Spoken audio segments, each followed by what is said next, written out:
Good evening. I'm a native Washingtonian, and I'm the youngest of 8 children.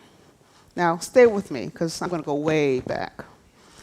I was born at Freeman's Hospital in Northwest D.C. I attended Woodridge Elementary in Northeast D.C. and Taft Junior High School in Northeast, and I finished at Duke Ellington School of Arts in Northwest D.C. Thank you. Yes, yes. Now, after school, my plan was to get a job, save some cash, and catch the first thing smoking to London, England, and backpack through Europe. But I did something that they said you shouldn't do. I shared my plans. I told my mom. She was not as enthusiastic about that as I thought she'd be.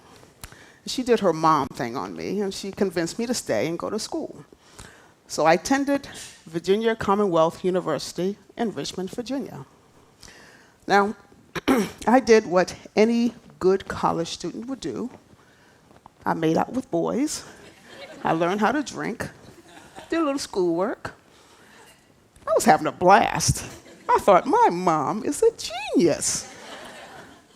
When I came home from school that first semester for Christmas, life happened. My dad fell ill, and my mom asked me, could I stay home and take care of him? While she continued to work and support my other 3 siblings who were also in college. Now, if you didn't know it by what I just said, my mom is one hell of a woman. Thanks, Mom. Good news, Dad got better. Plans back on. Get a job, catch the first thing smoking to London, England, backpack through Europe. So I got a job at the head company in Alexandria, Virginia. And oh, life happened. I met a man, y'all. Marian Kenneth Peele. London could wait. Merv joined the Navy. I decided he couldn't live without me. So we got married.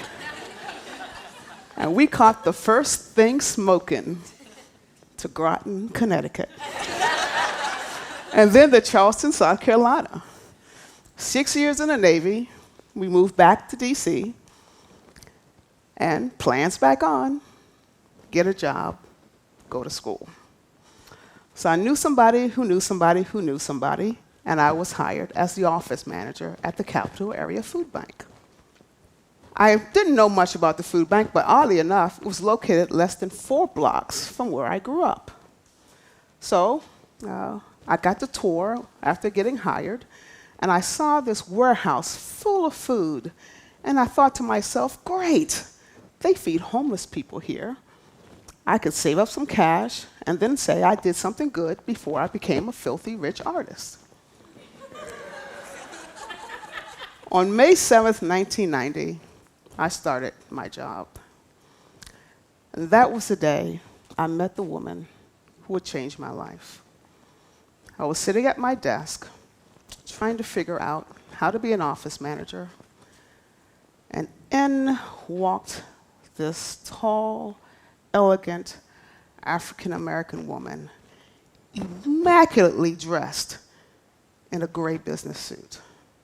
I got ready.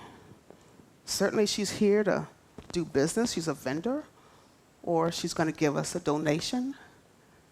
And she walked up to my desk, and she leaned over, and she said, I need food for my family. Ladies and gentlemen, I stopped by here to tell you tonight that it doesn't matter what you look like. It doesn't matter where you live. You can be food insecure. Food insecurity is the inability to afford healthy food for yourself or your family.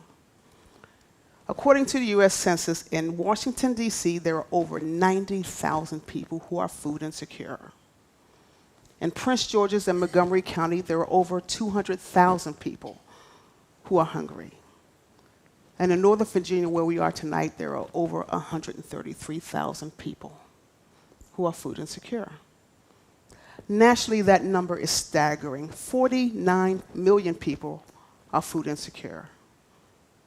16 million are children.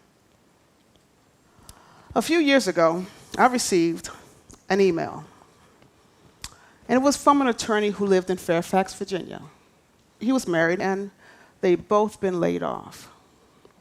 That email said, "We used to give to the Capital Area Food Bank. Now we're in need of its services. My pride is gone. I must feed my family."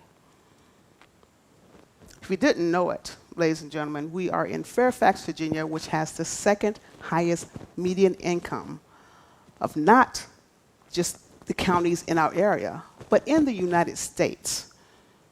You see, it doesn't matter where you live, it doesn't matter what you look like, you can be food insecure. And just as there are many faces to food insecurity, there are many paths to get there. Unemployment, chronic illness, divorce, a natural disaster, or sometimes you're just born into it. When my son Miles was in second grade, his teacher asked me if I would talk about what I do at Career Day. I didn't want to do that. 7-year-olds are terrible people. They're so honest. But I did the right thing. I said yes. And when Career Day rolled around, I did my best to talk about food insecurity and hunger in terms that the kids would know or could understand. And so I told them when a child is hungry, the breakfast and lunch they get at school may be the only meal that that child has for the day. That aftercare programs mean much more to a child who's hungry not because of the homework help or the arts and crafts, but because they're sure to get a meal there. The talk went well. They understood. They asked them questions. I didn't suck. And so I walked out of that classroom like a boss. But as I left the class, I was in the hallway, actually, and I heard the classroom door open behind me. And when I turned, I saw a little girl in a purple dress, and she was running toward me. And when she caught up to me, she gestured for me to lean down. And I did. And she said, "There's a little boy in my class who has no food at his house." See, I told you, 7-year-olds are honest. But I did something that was odd to me. As I think of it now, I did a mental scan of the classroom, and I was wondering, which little boy was it? But that was a silly thing to do because you can't tell who's food insecure by how someone looks or where they live. Brian Stevenson, another TED Talk speaker, he speaks about injustice, and he says in some areas of the country, the opposite of poverty is not wealth. The opposite of poverty is justice. I say the opposite of food insecurity is justice. Tell me, if you were food insecure, if you knew someone who was hungry, what would you want the response to be? Since 1980, the response to the community to hunger has been the Capital Area Food Bank. We distribute millions of pounds of food each year through partnering organizations. And we work through organizations like DC Central Kitchen, Martha's Table, Bread for the City in DC. And in Prince George's County, we work with MANA. And in Montgomery County, MANA and MANA and First Baptist of Glenarden. Right here in Northern Virginia, we work through Alive and Food for Others. We serve through partnering agencies like those, large agencies, and many, many other church pantries and small community organizations. We serve 540,000 people in the greater Washington area each year. Last year, we distributed over 40 million pounds of food, good, nutritious food. But it's not enough. It's not nearly enough. The opposite of food insecurity is justice. Justice is a right. Food should be a right for every woman, man, and child, period.